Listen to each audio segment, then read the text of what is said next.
The study of agrarian social structure has been a matter of serious study in rural sociology. If we go by the dictionary meaning, agrarian pertains to land or its tenure or to a general distribution of land and organizing or furthering agricultural interests. Agrarianism refers to a set of values which holds that agriculture is the most natural and desirable vocation and the farm, the ideal place to live. Thus, an agrarian society may be accepted as any form of society, especially traditional societies, primarily based on agricultural production and associated crafts rather than industrial production. If we wish to elaborate further, we may say that an agrarian society focuses its modes of production primarily on agriculture and the cultivation of large primarily on agriculture and the cultivating of large fields.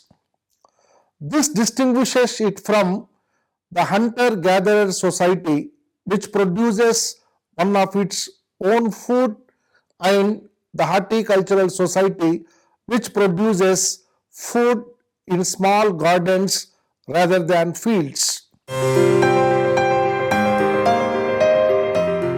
The main objectives of this lesson are: number one, to discuss about the concept of agrarian social structure. Number two, to discuss about the agrarian social structure, the concept of agrarian social structure.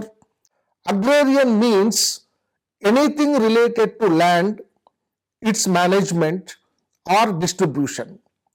Agrarian social structure will include caste, class, land ownership and jajmani system, while agrarian class structure will include only social classes. Land is the central element to the agrarian social structure in India, and caste, class and land ownership are closely linked. Dominant landowning groups are usually middle or high ranked castes, and most of the marginal farmers and the landless belong to the lower caste groups. A.R. Desai and Andri Betille have contributed significantly to the understanding of agrarian social structure in India. Betille, while defining the agrarian social structure, is clearly of the view that only peasantry does not constitute it. It means something more than the study of peasant societies and cultures. Thus, all those playing a role in agrarian society form various parts of it. He further says that the study of agrarian social structure revolves around mainly two aspects. Number one is technological arrangements and number two, social arrangements. While the former refers to the ecological conditions and agricultural technology, the latter refers to the land ownership and control, power structure, land tenure and related social dimensions. Talking about the social framework of agriculture, economic change cannot be adequately understood in isolation from the social framework within which it takes place. This is particularly true of the underdeveloped and developing countries of Asia, where economic organization has a lower degree of autonomy than in the industrial societies of the West. Thus, in such Asian societies, the economic organization is found to be more closely intermeshed with a variety of social institutions whose functions are partly economic and partly non-economic. He further emphasizes the relevance of the social framework to economic activities by elaborating that the economic activities involve the mutual interaction of individuals whose rights and obligations are socially defined. The same broad set of activities as in agriculture can be socially organized. The understanding of agrarian social structure and the social organization of agriculture, described as Social Framework of Agriculture by Andre Bethile, is not possible without having a sound understanding of peasantry or peasant society and its various implications and dimensions in the Indian setting. Agrarian social structure. The usual and universalistic way of describing social structure has been through institution based on birth, such as family, kinship, and caste. Another way of describing it is through class. Thus, the agrarian class structure may be used to understand the power structure and class stratification in Indian rural social structure. However, both caste and class are necessary to describe the agrarian social structure in India. It also explains the power structure in rural India. In this way, when we talk of agrarian class stratification, we get a better view of rural India, which was traditionally viewed through caste stratification only. K.L. Sharma, putting the whole issue in proper perspective, makes the incisive comment by saying that caste incorporates the element of class and class has a cultural or caste style. Hence, the two systems cannot be easily separated even analytically. Modern agrarian class structure. Broadly speaking, the modern agrarian class structure in India evolved during the British colonial rule. It was the outcome of the land revenue system evolved and enforced by the British rule. There were three classes. Number one, landowners. Number two, tenants. Number three, agricultural laborers. Daniel Thorner, in his classic work, described these three classes as one, maliks or proprietors. Number two, kisans or working peasants. Number three, mazdoor or laborers. In vernacular language, he uses the terms malik, kisan and mazdoor for these three classes respectively. The landowners or proprietors traditionally belonged to the upper caste group. They were tax gatherers and non-cultivating owners of land. Now let us discuss in detail with regard to these three social classes. Daniel Thorner understands that the category of proprietors or malik refers to families whose agricultural income is derived primarily from property rights in the soil. That is to say that whatever other sources of family income may exist, such as from a profession or business, the main agricultural income is derived from a share of the produce of lands belonging to the family. Typically, this share will be realized in the form of rent. Usually, the rent will be taken in the form of money, but maybe in kind also on crop sharing basis. Instead of renting out his land, however, a proprietor may hire laborers to cultivate them for him. He may manage these hired laborers himself, or he may hire someone else as manager. He may actually go into the fields and perform some of the work alongside of his hired laborers.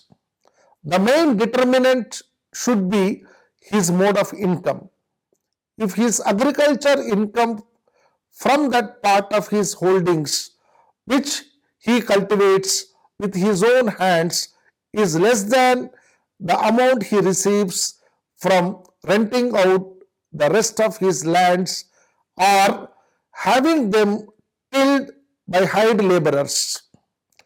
Within this group or class of proprietors, it is possible to separate out two subgroups. One consists of large absentee landlords who typically have holdings in more than one village. The second consists of smaller proprietors who reside personally in the village in which they own land and usually exercise some degree of management and control over its cultivation. Most of the members of this class come from the higher castes. Then second, Kisan, working peasants. The second class, referred to as Kisan or working peasants, has also a recognized property interest in the land. They may be small owners or tenants with varying degrees of security. By and large, their legal and customary rights will be somewhat inferior to these of the Malik in the same village. The chief distinguishing feature, however, is the amount of land held. In the case of the working peasant, the size of the holding is such that it supports only a single family and then only if one or more members of the family perform the field labor.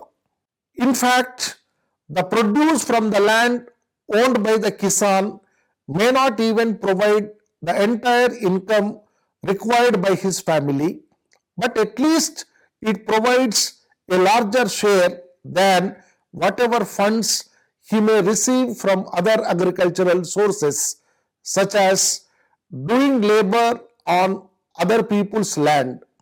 Kisan, as defined here, are those villagers who live primarily by their own labor power on their own lands. They do not employ labor except briefly in the plowing or harvest season, nor do they commonly receive rent. They come from the middle level cultivating or artisan castes, most of these being OBCs or backward castes. The third agrarian class, referred to as laborer or mazdoor, comprise those villagers who gain their livelihood primarily from working on other people's land. Families in this class may indeed have tenancy rights in the soil or sharecropping rights. That means this class also constitute of tenants or sharecroppers.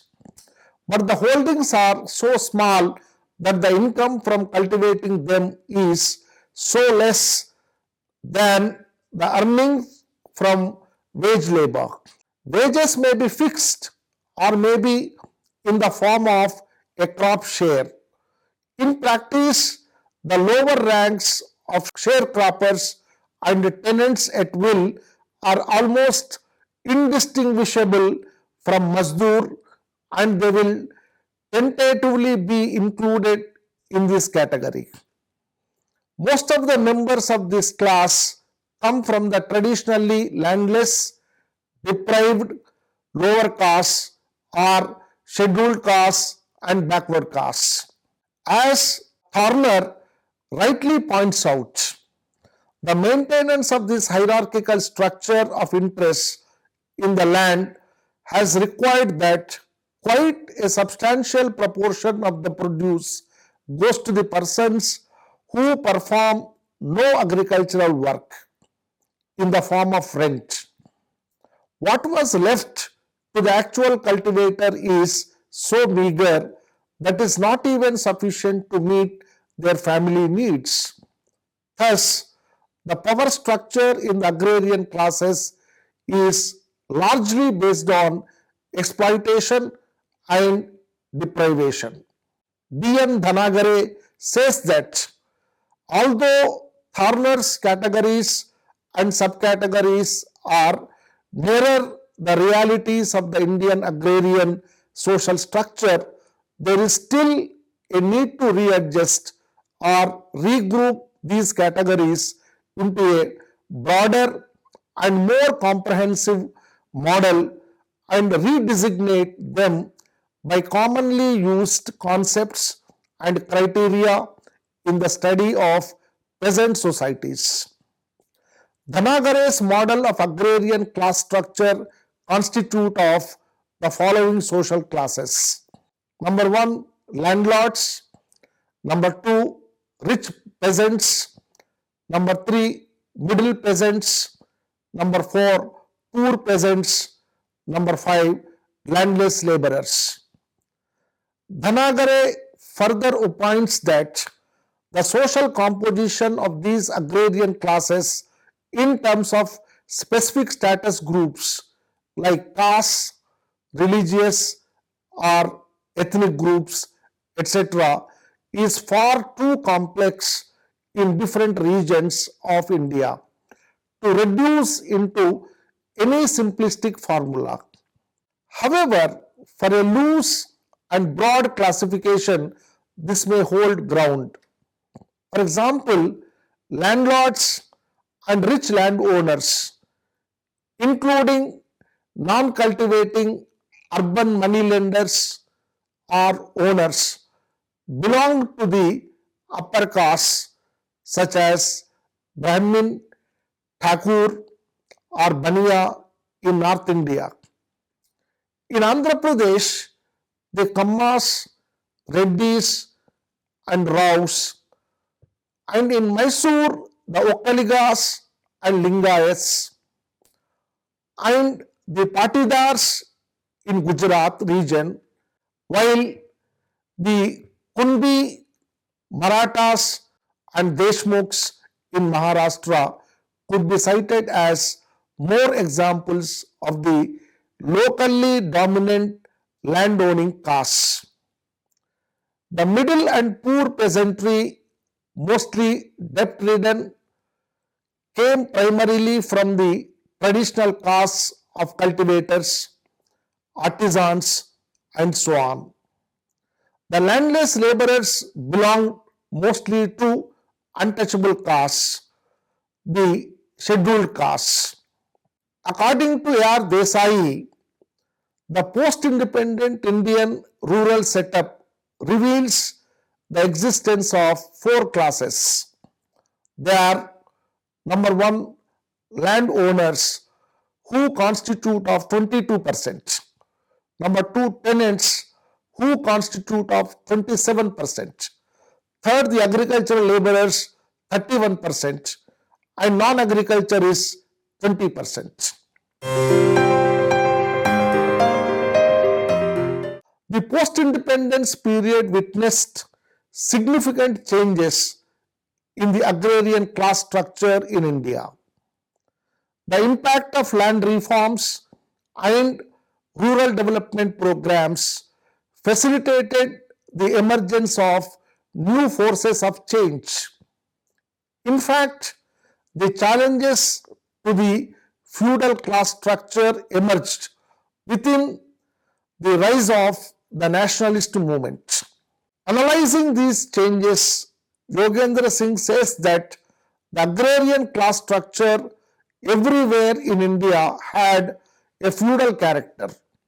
The challenge to the feudal class structure came with the nationalist movement when not only was a radical agrarian ideology accepted, but also national leadership also actively undertook the cause of the exploited peasantry and led Kisan movements in various parts of the country.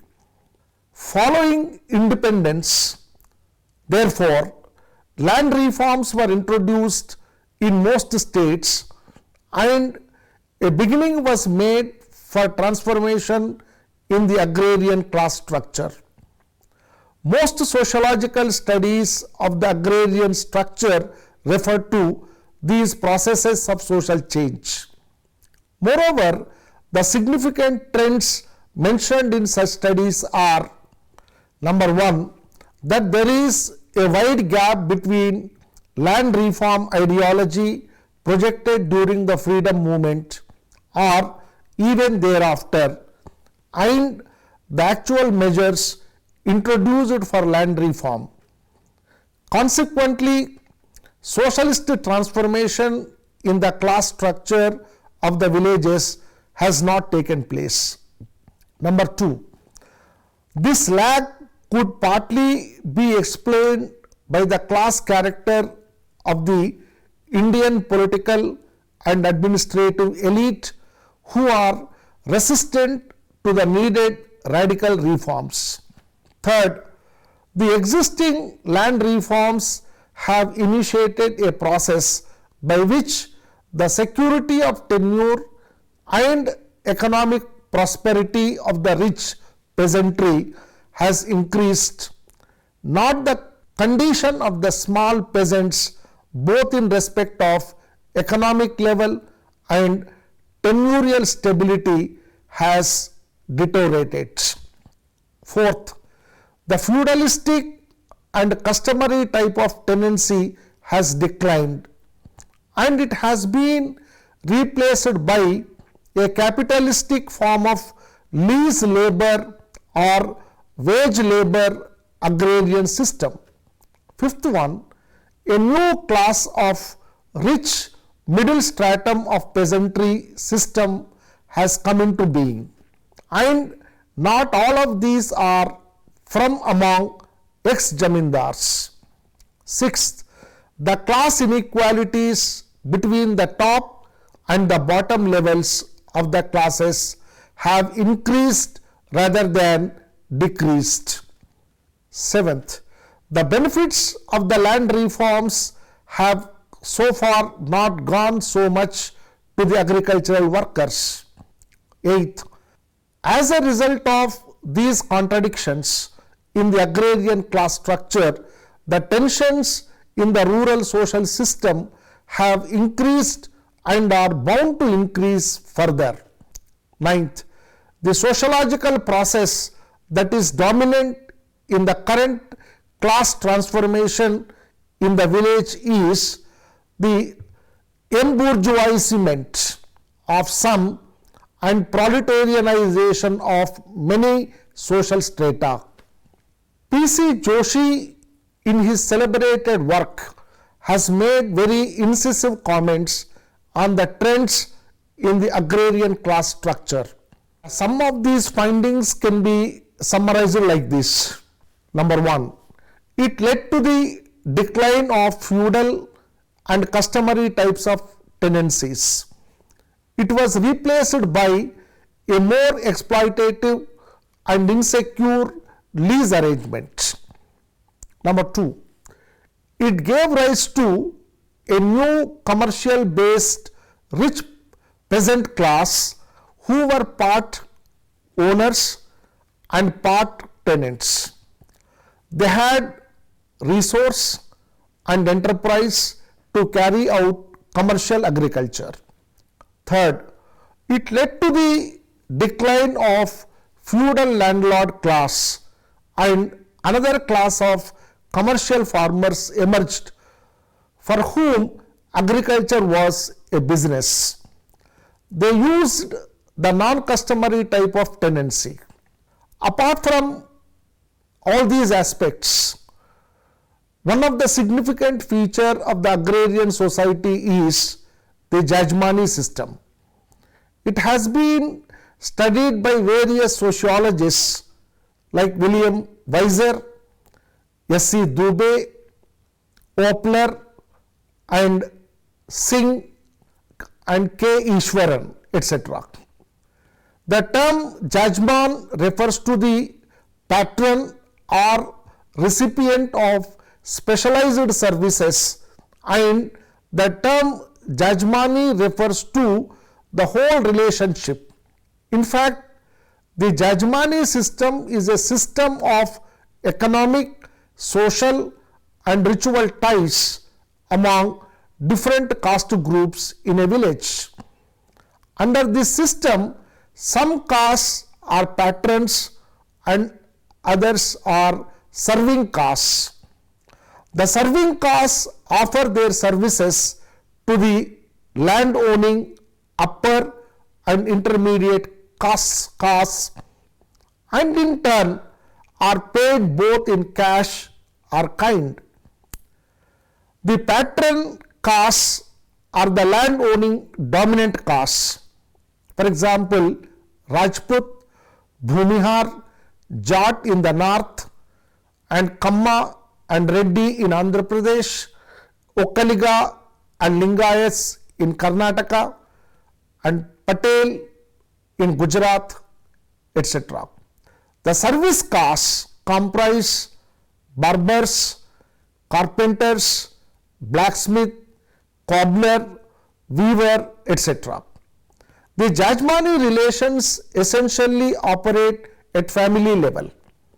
A Rajput land-owning family has its jajmani ties with one family each from Brahmin, barber, carpenter, etc. And a family of service castes offers its services to specific families of jajmans. However, jajmani rules are enforced by caste panchayats.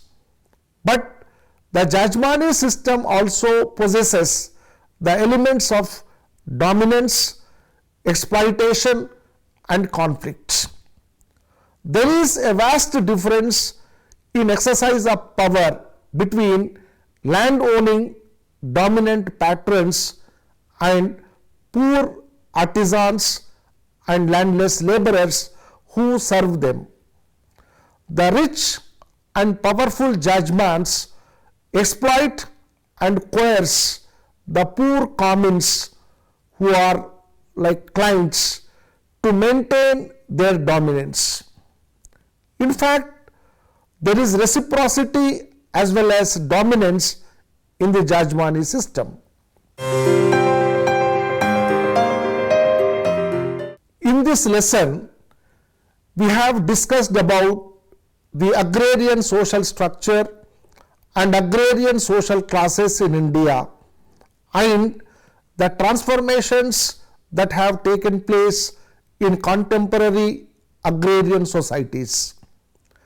Increased mechanization of agriculture, advanced technology, and communications have all led to a shift in the pattern of social network of interaction.